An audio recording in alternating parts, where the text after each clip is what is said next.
तो गाइज मैं हूं अंकित और आप देख रहे हैं रेसलिंग फैंस नेटवर्क। सूर्य कहते हैं भाई अपनी बातों को हम लोग सबसे पहले मिस्ट्री हुडी गाय के बारे में बात करते हुए, कौन था ये भाई जिसने ब्रेकर पे अटैक किया, इसको लेके बहुत सी स्पेकुलेशन है लेकिन अभी तक कुछ पता लगा नहीं। दो नेम्स बहुत ही पॉपुलर है, एक लोगन पॉल का एंड एक उनके भाई जेक पॉल का। लोगन पॉल अपने ऊपर कॉमेंट करते हैं कि क्या वो थे मिस्ट्री अटैकर जिन्होंने ब्रॉन ब्रेकर को कॉस्ट किया। काफी सारे लोग लोगन पॉल के लिए बिल्कुल कन्विंस्ड है, मतलब बिल्कुल कि भाई ये चेहरा अंदर जो है मास्क के वो डेफिनेटली लोगन पॉल का है। लोगन पॉल इम्पॉल्सिव पॉडकास्ट में कॉमेंट करते हुए कहते हैं कि मैं ये नहीं था, देखो मुझे इतना पता है, मैं अपने बारे में बेट कर सकता हूं कि मैं ये नहीं था।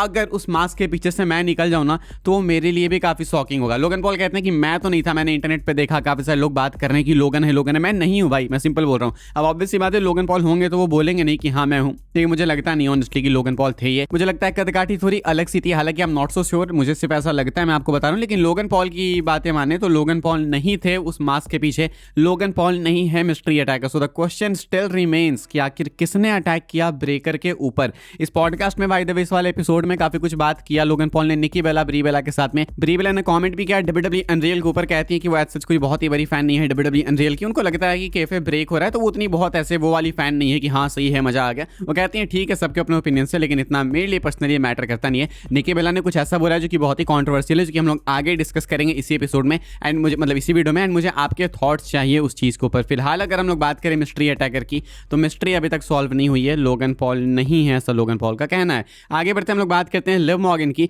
लिव मॉर्गन एक्चुअली में रेसलमेनिया मेन इवेंट कर सकती है। आई नो भाई कि डब्ल्यूडब्ल्यूई वाले भले बोलते हैं कि रंबल विनर मेन इवेंट करेगा, बट वी ऑल नो कि ऐसा नहीं होता है, झूठ बोलते हैं। एक जो मेन विनर होता है वो तो मेन इवेंट करता है, लाइक रोमन रेंस जीते हैं भाई रंबल, एंड एक तो उनके अंदर वो स्टार पावर है, वो definitely night two main event करें विदाउट अ डाउट, इसमें कोई क्वेश्चन ही नहीं है। सेकेंड चीज, लिव मॉर्गन रंबल जीत चुके हैं एंड इन्होंने सऊदी में बोला कि वेमेंस रंबल मैच की विनर रेसलमेनिया मेन इवेंट करेगी। चलो मान लेते हैं कि यह बात झूठ है, ठीक, इस पर बिलीव नहीं करते हैं। इसके अलावा भी एक हिंट है, डब्ल्यूडब्ल्यूई ने रेसलमेनिया 42 के लिए एक अलग कमर्शियल निकाला वेमेंस डिवीजन से, एंड ये हिंट करता है कि एक नाइट मेंस डिवीजन के सुपरस्टार्स मेन इवेंट करेंगे एंड जो दूसरी नाइट है वो वेमेंस डिवीजन की सुपरस्टार्स मेन इवेंट करेगी। यानी कि नाइट 2 का मेन इवेंट तो अपना सेट है। वी ऑल नो कि Roman and CM Punk definitely is going to main event night 2 of WrestleMania 42।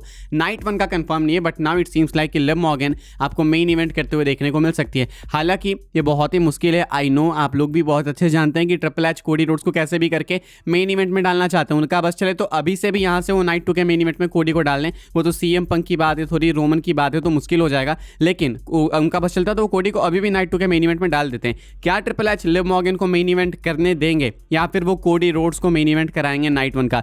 अगर तुम मेरे से पूछोगे क्या होगा बेटर, तो मैं तो ये बोलूंगा भाई कि अगर आप कोडी ऑर्टन के मैच के साथ में जा रहे हो, एनी हाउ अगर कैसे भी जा रहे हो, तो ये मैच नाइट 1 मेन इवेंट करना चाहिए, इसमें कोई डाउट नहीं है, सामने कोई सा भी मैच हो। लेकिन अगर कोडी रोड्स ड्रू मैकिंटायर का एक और रीमैच है या उसमें जेकब फाटू ऐड कर रहे हो तुम, तो देन ये मैच डिजर्व नहीं करता मेन इवेंट करना। देन इस वाले मैच को शो को ओपन करना चाहिए एंड देन लिव मॉर्गन को मेन इवेंट करना चाहिए शो का, एंड उसके बाद नाइट 2 तो रोमन एंड पंक करेंगे। तो ये है कहानी। फिलहाल चांसेस हैं, ऐसा नहीं है कि लिव मॉर्गन नहीं कर सकती हैं, चांसेस हैं कि मेनिया 42 नाइट 1 को लिव मॉर्गन मेन इवेंट करें अपने अपोनेंट के साथ में, यानी कि या तो स्टेफनी वेकर नहीं तो जेड कारगिल के साथ में। हम लोग आगे बढ़ते हैं भाई, बात करते हैं निकी बेला की। निकी बेला ने एक बहुत ही कंट्रोवर्शियल कमेंट पास किया है लोगन पॉल के पॉडकास्ट पे, एंड इसके ऊपर मुझे आपकी राय चाहिए। इनफैक्ट इसके बाद भी जो मैं आपको अपडेट बताने वाला हूं वो भी बहुत इंपॉर्टेंट है, तो मुझे मालूम है कि आप लोग अपने ओपिनियंस वैसे दे दोगे, लेकिन फिर भी भाई ध्यान से सुन के देना। निकी बेला पहले क्या कहती हैं कि उनके हिसाब से अब आज के जमाने में, आज के टाइम में जो विमेंस डिवीजन है डब्ल्यूडब्ल्यूई का, वो काफी ज्यादा बेटर है मेंस डिवीजन से। यानी कि वो कहती हैं कि मुझे मालूम है कंट्रोवर्शियल कमेंट है, लेकिन मुझे ऐसा फुल बिलीव है, मुझे लगता है कि विमेंस डिवीजन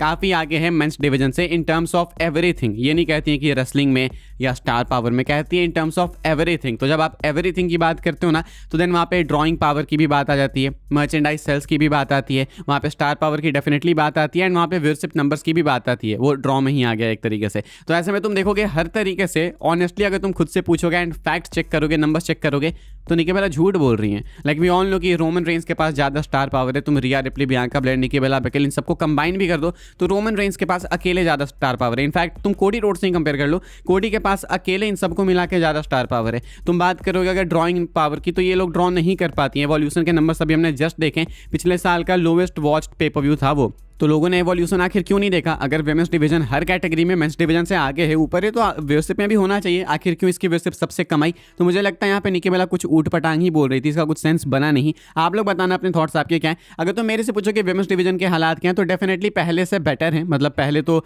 डीवा चैंपियनशिप हुआ करती थी वो, हालांकि मुझे वो पसंद थी, उसमें कोई दिक्कत नहीं है, लेकिन चलो पहले से स्टिल काफ़ी बेटर है। लेकिन क्या मेंस डिवीजन से ज़्यादा बेटर है? ये तो बिल्कुल नहीं है। मुझे लगता भी नहीं है कि कभी हो। तुम ये बोलोगे कि 5 साल बाद या 10 साल बाद, मैं बोलता हूँ कभी बेटर नहीं हो पाएगी भाई, because end of the day we all watch WWE because of mega stars like Roman Reigns, Undertaker, Stone Cold, the Rock, Brock Lesnar. कभी तुमने इसमें किसी विमेंस डिवीजन से किसी सुपरस्टार का नाम ऐड होते हुए देखा? कभी भी। ऑनेस्ट फैक्ट वाली बात करो, कोई उसमें ऊट पटांग बात नहीं है, सीधा सच वाली बात करो, नहीं देखा होगा। तो यही है सच्चाई, तो यही है। खैर आप क्या सोचते हैं भाई इस बारे में कमेंट करके बताना। अब हम लोग बात करते हैं अपनी अगली अपडेट के बारे में, जो कि है भाई ट्रिपल एच को लेकर। एंड विंस रूसो ने एक ऐसा कमेंट पास किया है जो कि शायद आपको बहुत ही एक्साइट कर दे। एंड इतने कॉन्फिडेंस से इन्होंने कैसे पास किया मुझे पता नहीं, क्या इनको कुछ पता है या फिर क्या, इतना तो मैं नहीं कह सकता, लेकिन इन्होंने बोला क्या है वो मैं आपको बता सकता हूं। विंस रूसो कहते हैं कि मेरे से तुम लिख के ले लो, 1 जनवरी 2027 ट्रिपल एच WWE में इस रोल में नहीं होगा जिस रोल में फिलहाल वो है। एग्जैक्टली इन्होंने कोट क्या दिया है वो मैं आपको बता देता हूं। कहते हैं I made this statement online after the debacle called the royal rumble the other day.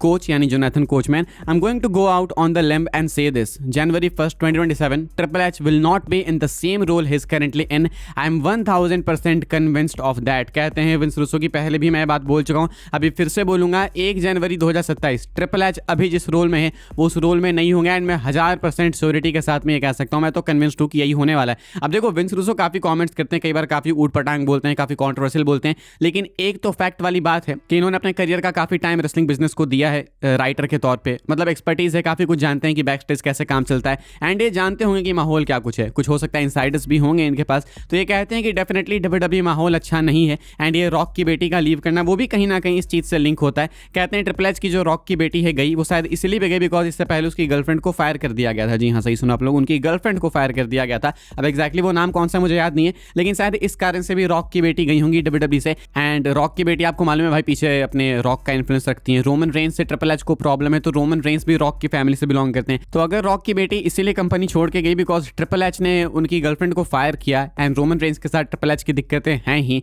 And जे उसो ऐसे कमेंट्स अपने इंस्टाग्राम पे डाल रहे हैं कि तुम डिजर्व नहीं करते हमारी फैमिली को, तो ऐसा नहीं लगता कि साफ साफ रिफ्ट है बुकर के बीच में एंड बाकी पूरी फैमिली के साथ में। तो ये दिक्कत वाली बात है ट्रिपल एच के लिए, ऐसा हिंट करते हैं विंस रूसो। हालांकि एवा वाले केस में, एवा रेन वाले केस में मुझे ऐसा लगता है कि वो गर्लफ्रेंड के चक्कर में नहीं गई। मुझे लगता है ये जो रिसेंटली इतनी सारी कॉन्ट्रोवर्सीज हुई है आइस वाली, या फिर यूएसए में जो भी चक्कर चल रहा है, हल्क हॉगन, ये सब जो भी कुछ, तो इस कारण से मुझे लगता है उनकी बात बन नहीं रही थी WWE में। इसलिए मिक फॉली के कमेंट्स को देख के इन्होंने फिर सोचा कि चलो मैं भी छोड़ ही देती हूँ। तो मुझे ये लगता है हालांकि Vince Russo would know better. फिलहाल ये कहते हैं कि 1 जनवरी 2027 ट्रिपल एच अपने इस रोल में नहीं होंगे, या तो कंपनी से कंप्लीटली चले जाएंगे, नहीं तो वो हायर अप नहीं रहेंगे। क्या आप लोग सोचते हो भाई ऐसा ही विंस रूसो जैसा कि आपको भी सेम लगता है? हाँ या फिर ना, मुझे लिख के बताना जरूर से। इस वाली वीडियो के लिए फिलहाल यही सारी अपडेट्स थी। आई होप आपको इन्फॉर्मेशन मिली हो। मिले तो वीडियो को लाइक करें, शेयर करें एंड सब्सक्राइब करें चैनल को, ताकि आने वाले टाइम के अंदर आपको और भी सही WWE के अपडेट्स वगैरह सबसे पहले देखने को जानने को मिलते रहे। फॉलो कर सकते हैं आप लोग मुझे इंस्टाग्राम एंड ट्विटर पर, लिंक आपको मिलेगा डिस्क्रिप्शन में। ज्वाइन कर सकते हैं व्हाट्सएप चैनल को, उसके भी लिंक है डिस्क्रिप्शन में। मिलूंगा मैं आपसे अगली वीडियो में जल्दी ही, तब तक के लिए good bye, thanks for watching.